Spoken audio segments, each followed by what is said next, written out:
Cette consigne a pour but de démontrer la propriété de Pythagore. On considère la figure ci-dessous où A, E, G, K et B, C, F, H sont des carrés. Calcule de deux manières différentes l'aire du carré B, C, F, H, puis déduisant que A au carré est égal à B au carré plus C au carré. Donc, nous avons un carré, un grand carré. À l'intérieur duquel on a encore un petit carré. D'accord? Maintenant, on va calculer de deux manières différentes l'aire du petit carré à l'intérieur, c'est-à-dire le carré B, C, F, H. D'accord? Maintenant, de la première manière.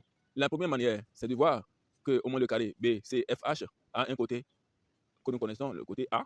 Et lorsqu'on connaît le côté du carré, pour calculer la surface du carré, ça fait côté fois côté. Donc A au carré. Maintenant, la deuxième manière. En regardant bien la figure, on voit qu'on a un triangle ici, deux triangles, trois triangles et puis quatre triangles. Ce triangle qui a été créé par la création du petit carré à l'intérieur. Donc, quand on veut par exemple calculer l'aire du petit carré à l'intérieur, je prends l'aire du grand carré, d'accord? L'aire du grand carré moins les petits triangles, les triangles 1, 2, 3, 4, créés, d'accord, par ce carré-là. Donc, en fait, ça fait l'aire du grand carré, c'est-à-dire le carré A, E, G, H, moins l'aire des petits triangles.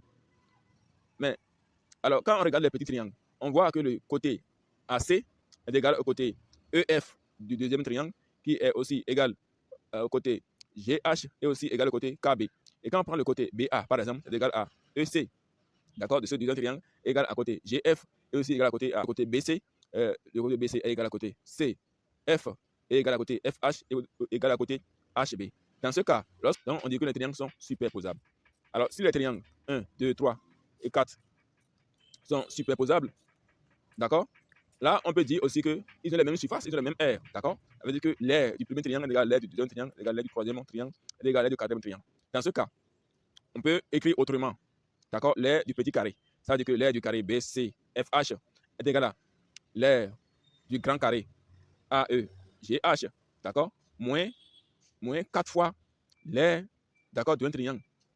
Parce qu'on a dit que les triangles ont tous les mêmes surfaces, d'accord. Donc ça fait l'aire du grand carré moins 4 fois l'aire d'un triangle, d'accord.